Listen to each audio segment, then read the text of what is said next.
So one thing you know, I know this is the guide for extroverts, right? And what can extrovert leaders, what are the main things that you think from the book, the main key points that extrovert leaders can do to make sure that introverts feel they belong in the society, in the workplace, in every place they go? What can extrovert leaders do?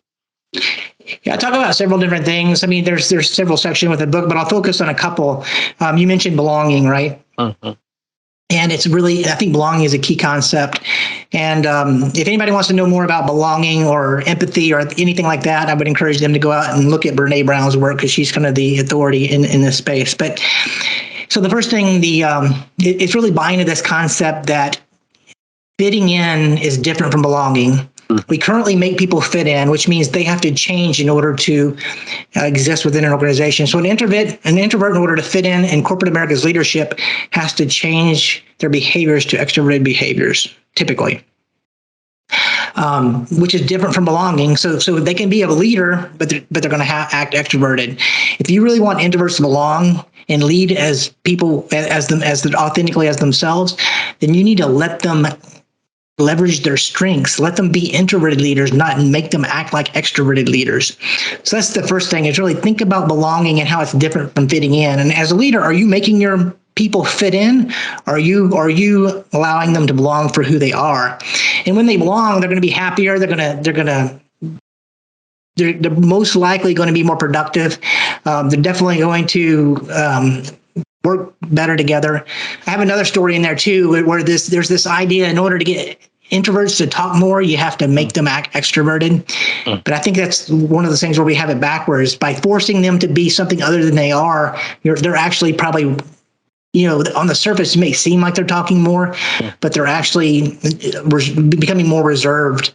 And the real thing a leader needs to do is let them be introverts, because when you encourage them to be introverts, they're going to become more comfortable. You're going to learn more about them. The probability of them sharing what they know is going to go way up. So that's one thing, is really encourage a culture of belonging and really understand how belonging is different than fitting in. I think the other thing, can I just stop sure, you there? Go ahead. One of the things Brene talked about in the, I think it's one of our book. I can't remember which one. It says, when you fit in, it takes a lot of energy, but when you belong, you will bring a lot of energy, because trying to fit in somewhere, it takes you a lot of work. You have to prepare. You have to, just to fit in. But if you feel belonging, you're bringing a lot of energy that brings value. I just wanted to share that. Yeah, and that kind of gets into the business case of why this is so important, because if you're making half the population do extra work, they're not really able to, just to be visible, just to get recognized, they're not able to really contribute to the bottom line as efficiently as they would have if you let them just be themselves. We talked about great leaders, and what's the difference between a good leader, a terrible leader, and a great leader. And I think within the book, there are several things within the book, and when I talk about them, but to me, there's the one thing that differentiated the great leaders I worked for, and this didn't matter if they were extroverted or introverted, because I worked for both great introverted and great extroverted leaders. The great leaders let me be me. They let me be authentic, and they didn't worry about trying to make me be something else. The terrible extroverted and terrible introverted leaders I work for, and I work for both terrible introverted and terrible extroverted leaders, the mistake they made was trying to make me be like them. They failed to benefit from the diversity that people brought to the table by just being themselves. And what they ended up with was a homogeneous team of people that kind of all acted the same. And you're never going to get the results that you get when you bring, if you have everybody kind of thinking the same way that you will when you bring a group of people together working harmoniously, but are thinking differently. Yeah.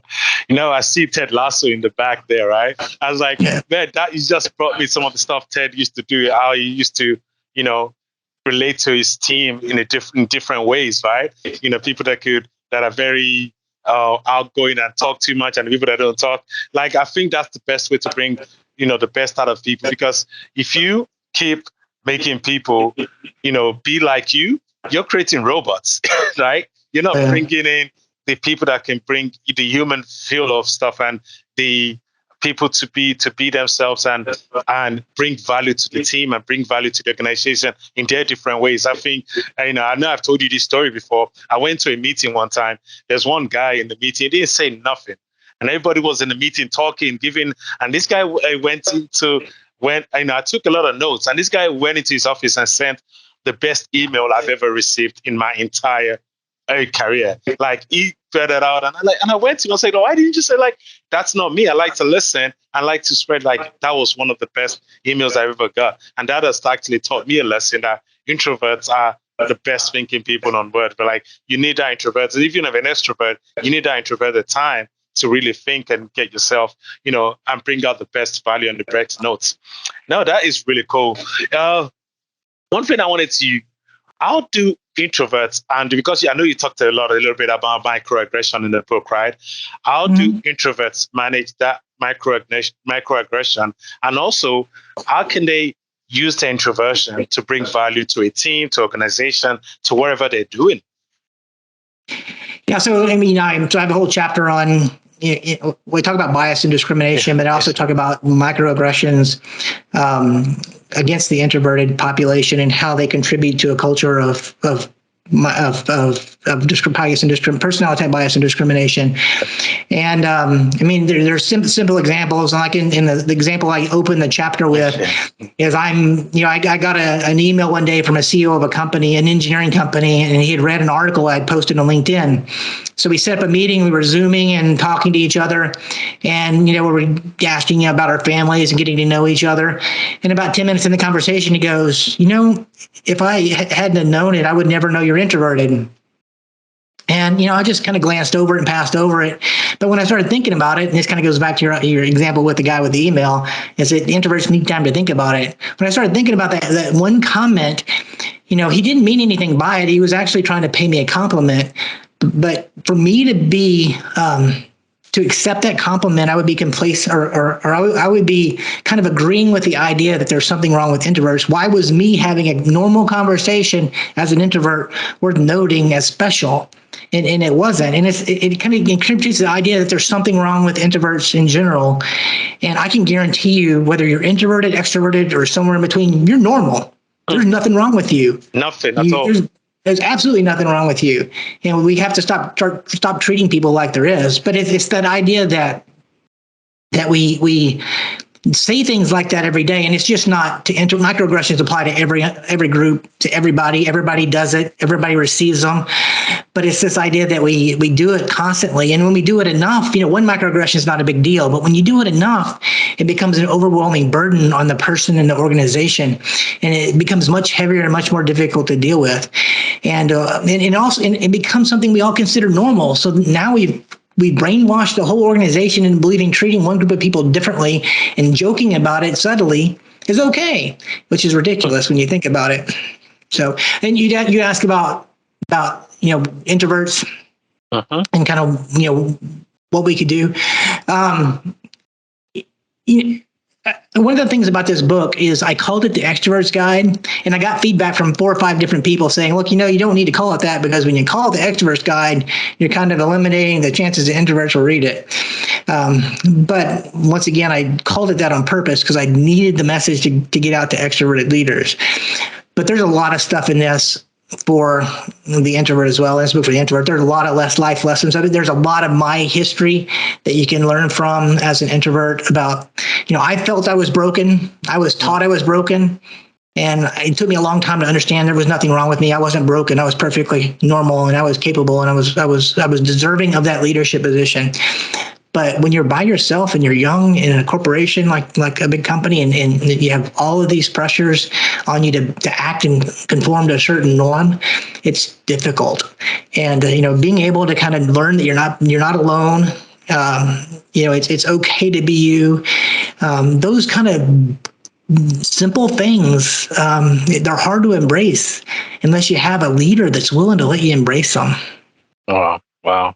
No, I really love it. One of the things that I've seen about introverts, there's nothing wrong with them. Like my son, he will be with his friends. He will really, play a bit. And when it's time for him to reflect, to just get away, he will just get away and go be by himself. And he creates great relationships. So I think, people should embrace that and embrace the fact that the, introverts need their own time and respect it as well, because, and to think and don't put them on the spot. I think that's one of the stuff that I try and dress away from right now. I know our good friend David Siegel talked about the way he does meetings and the way he sends those files. I've started using that method actually. And do you know what? We get more feedback on stuff, on documents, when we give people the opportunity to write it out and think about it and put stuff, even from both introverts and extroverts. I think we get more meaningful feedback and recommendations. And that's what I've seen. Yeah, and I have a whole chapter on kind of how to do meetings differently and lessons we've learned from the pandemic, and aligns with David's ideas in this space. But it's the idea that if you really want to have an effective meeting, introverts need to know about the agenda ahead of time. They need to be able to contribute ahead of time. There are certain biases you need to be aware of during the meeting. But at the same time, you can't ignore extroverts either. I mean, you have this diverse group of people, so you really have to think about them as, you have to think about all these individuals as being unique contributors. And if you say, okay, we had a pre-read, and that's for the introverts, so we're not going to talk about it at the beginning of the meeting. You should have done your pre-read. You're really doing a disservice to extroverts. If you're not allowing them to absorb and talk about it and think out loud at the beginning of the meeting, you've missed the boat, right? So the introverts are better off. The extroverts then aren't. So you got to do both. You got to have the pre-read, the agenda up there, and you got to have people generating ideas, introverts generating ideas ahead of time. But you also have to let extroverts talk about it, because if they talk about it and can think about it, and that's just how those different groups of people think differently, and you just got to allow them the space to do that. And I'm really big on the idea that if you surprise somebody, or if you want the best answer, and if you wanted to have it in that meeting, you're probably losing an opportunity. And it goes back to your idea that introverts really need to think about things and soak on them. So in the book, what I suggest is that you try, if you can avoid it, try not to make decisions in the meeting. Or if you make a decision, make it contingent on a post-meeting think time, and then allow people to think about it. And was it the right decision? Is there a better way to do it? And if nothing comes up, great, you've done your job. But I think in a lot of cases, you're going to find that we're going to think, people are going to think of something that you missed, and you're going to improve your decision if you just allow a little time for people to contemplate after the meeting before finalizing it. I think that happens to most of us. Like some things I would do on the spot, and I'm like, man, if I had thought it better, I wouldn't have done that. I would have done something else. But it's no. But David, I just want to thank you, because I've learned so much from you. Like in the past 3 years that you started this journey into this space. So people don't just think you came out of writing this book. You started this journey, from your time in Chevron, starting a workplace group called Quiet Leadership.